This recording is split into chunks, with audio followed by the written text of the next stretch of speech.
What's up, class? This is Mr. Whitby, and today I just want to jump into a little more information about Christopher Columbus that you may know or you may not know.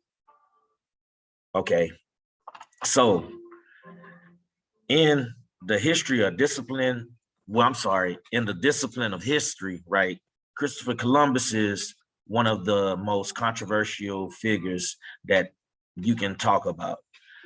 Traditionally, as a historian, we taught that Christopher Columbus discovered America.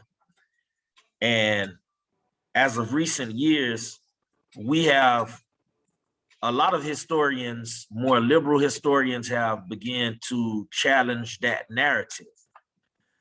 The idea that Christopher Columbus discovered America, because in essence, how can you discover a land that people already inhabited? Also think about this.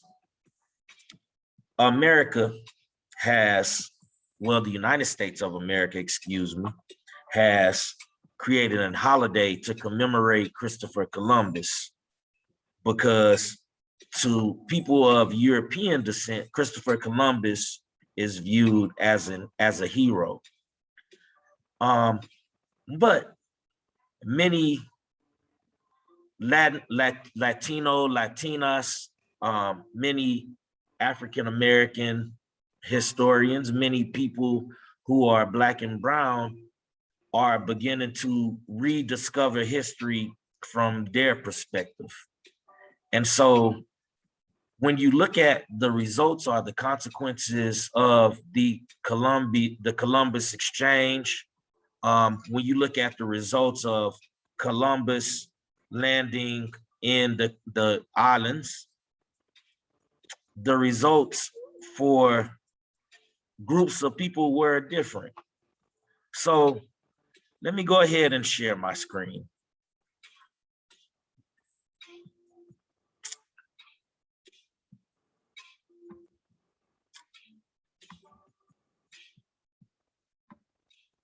So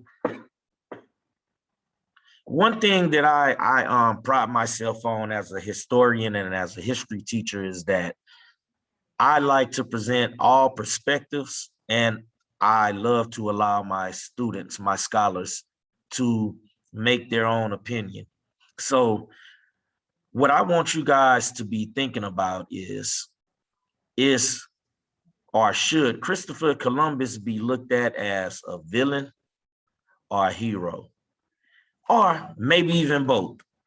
So, and that's based on his actions and the result of his actions. So let's go through a few facts. Christopher Columbus was an Italian.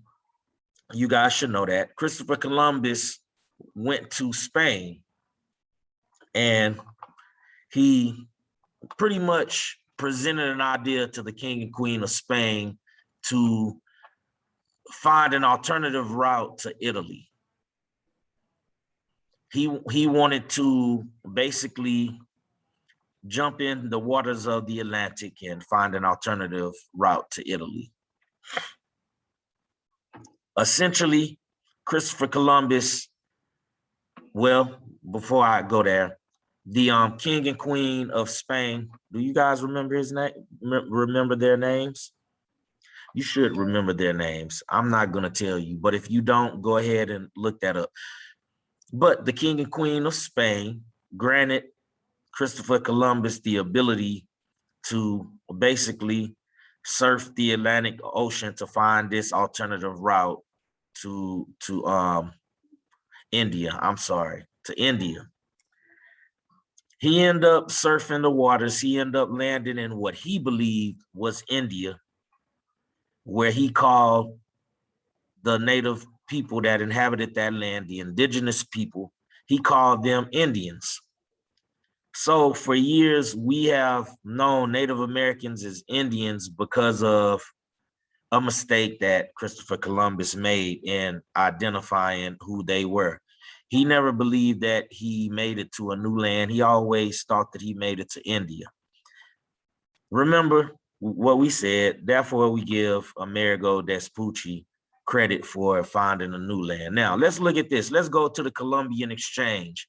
Now, once Christopher Columbus landed in the New World, it opened up lands to Europe that the Europeans didn't know about. And it also introduced a lot of different goods,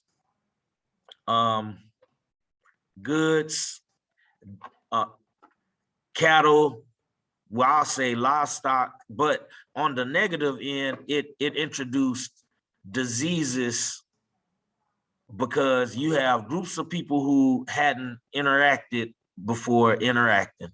So let's look at it. So some of the foods that were native to the Americas was squash, pumpkins, turkeys, peanuts, potatoes, tomatoes, corn. You have sweet potatoes, peppers, tobacco. Tobacco is going to be very important. Pineapples, cocoa, beans, vanilla, of course, chocolate, right? Now, these foods, these things are going to be taken from the quote unquote New World to Europe and Africa. Now, coming from Europe and Africa, which is considered to be the old world, you have onions, olives, turnips, cocoa beans, peaches, pears, wheat, rice, barley, oats, different types of livestock, cattle, sheep, pigs, horses. And then you have, because you have different people interacting, you have a lot of diseases. You have coming from Europe, primarily Europe, some from Africa. You have smallpox, influenza, typhus, measles, malaria, and a lot of these other diseases. Now, when you look at that, when the Europeans touched down in the Americas and they found these new vegetables, farming was a big thing. So what the Europeans did, they tried to enslave many of these indigenous people. They couldn't enslave the indigenous people because the indigenous people knew the lands better than them, but also diseases like measles and malaria began to pretty much kill the indigenous people off. When I say indigenous people, those are the people that we call Indians.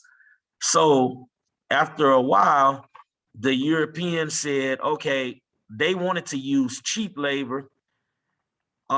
They began interacting with Africans, and therefore they began to move Africans from Africa to the Americas so that they can work as slaves without pay. So you have also within the Columbian Exchange, you have the expansion of slavery. So this is a good thing for Europe because the Europeans are introduced to new foods, new products. They're able, also new resources, new silver, gold, new irons, new resources. Europe was able to gain a lot of wealth and riches as a result of Columbus finding the new world that he didn't know was the new world. But on the flip side, his interaction in the new world led to the annihilation of many indigenous tribes like the Taino. People that we call Indians end up dying off. Also, you had many Africans displaced from Africa to the New World who would eventually become slaves in the Caribbeans, South America, all the way up to Mexico, all the way up to North America. Over the long term, slavery would be expanded because in order to have all of these goods and to make money from all of these goods, you have to farm them. So slavery became a very prosperous event, or a very prosperous thing for the European. So I just want you to think about these facts. think about everything in perspective, because whenever there's good, there's bad, and then we have to decide where we stand with it based on our personal views and our personal perspective. So you'll get an opportunity to decide that. This will lead us into our assignment. Thank you guys for watching. Have a good day.